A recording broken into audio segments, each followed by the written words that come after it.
৮ বছর গুম থেকে ফিরে দায়ীদের শাস্তি দাবি করলেন জামায়াতে ইসলামীর সাবেক আমির গোলাম আজমের ছেলে সাবেক সেনা কর্মকর্তা ব্রিগেডিয়ার জেনারেল আব্দুল্লাহ হিল আমান আজমি। নির্যাতনের বর্ণনা দিতে গিয়ে বারবার কান্নায় ভেঙে পড়েন তিনি। এ সময় তিনি ১৯৭২ সালে করা বাংলাদেশের সংবিধান অবৈধ উল্লেখ করে নতুন সংবিধান প্রণয়নের দাবি জানান। বিস্তারিত জানাচ্ছেন জিয়া খান।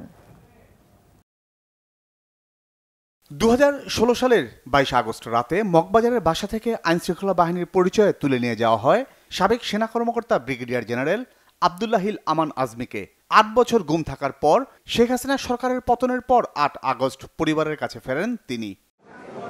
গুমের বিষয়ে অনলাইনে ভার্চুয়ালি সংবাদ সম্মেলনে আজমি বলেন, মূলত দুটি কারণেই বন্দী করে রাখা হয়েছিল তাকে। এই দেশের পররাষ্ট্র মন্ত্রণালয় এবং প্রতিরক্ষা মন্ত্রণালয় ভারতের নিয়ন্ত্রণে থাকবে।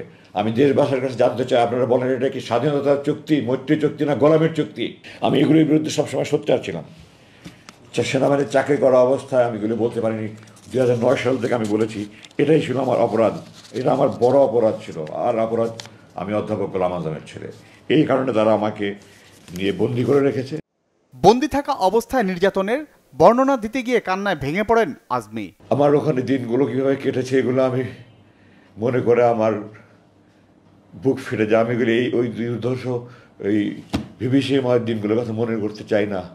আমার চোখ ৪১,০০০ বারের মতো আমি হিসাব করেছি। এই ৮ বছরে মোট ৪১,০০০ মতো আমার হাত করা পড়েছে। আমার হাতের এখানে শত শত দাগ হয়ে গেছে। আমার চোখের এখানে চোখ এত জোরে বাঁধো, চোখের মনি মনে হয় ফেটে যাচ্ছে। আমি অনুরোধ করতাম, একটু ঢিলা করে বাঁধেন, একটু ঢিলা করে বাঁধেন। আমার চোখে মনি ব্যথা হচ্ছে, আমার নাককে চাপ পড়ছে, আমি শ্বাস নিতে পারছি না।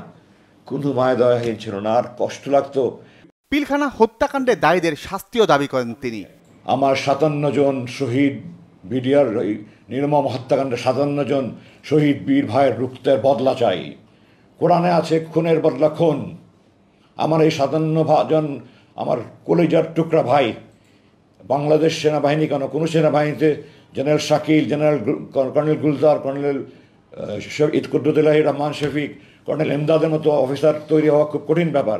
এই সমস্ত অফিসারকে যারা খুন করেছে, যারা খুনের পরিকল্পনা করেছে, যারা উপদেশ দিয়েছে, পরামর্শ দিয়েছে, বাস্তবায়ন করেছে, এদের সবার বিরুদ্ধে দৃষ্টান্তমূলক শাস্তির ব্যবস্থা গ্রহণ করা হোক। বাংলাদেশের নতুন সংবিধান প্রণয়নেরও দাবি জানান আজমি। ১৯৭০ সালে আওয়ামী লীগ জনগণের কাছ থেকে ম্যান্ডেট নিয়েছিল পাকিস্তানের সংবিধানের অধীনে পাকিস্তান রাষ্ট্র পরিচালনার জন্য, স্বাধীন বাংলাদেশের স্বাধীন সংবিধান রচনা করে নয়। তারা ১৯৭২ সালে পাকিস্তান আমাদের যুদ্ধ চাপিয়ে দিয়েছে, আমরা যুদ্ধ করে স্বাধীন হয়েছি আলহামদুলিল্লাহ। কিন্তু তারা জনগণের কাছ থেকে নতুন সংবিধানের প্রণয়নের কোনো ম্যান্ডেট নেয়নি। সুতরাং এই সংবিধান আমার দৃষ্টিতে বৈধ নয়। একটা নতুনভাবে কমিটি করে নতুন সংবিধান প্রণয়ন কমিটি করে একটা নতুন সংবিধান করে এটা বাতিল করা হোক। অন্য ধর্মের প্রতি সহনশীল হতে সকলকে আহ্বান জানান আব্দুল্লাহ হিল আমান আজমি। জিয়া খান, বাংলা ভিশন, ঢাকা।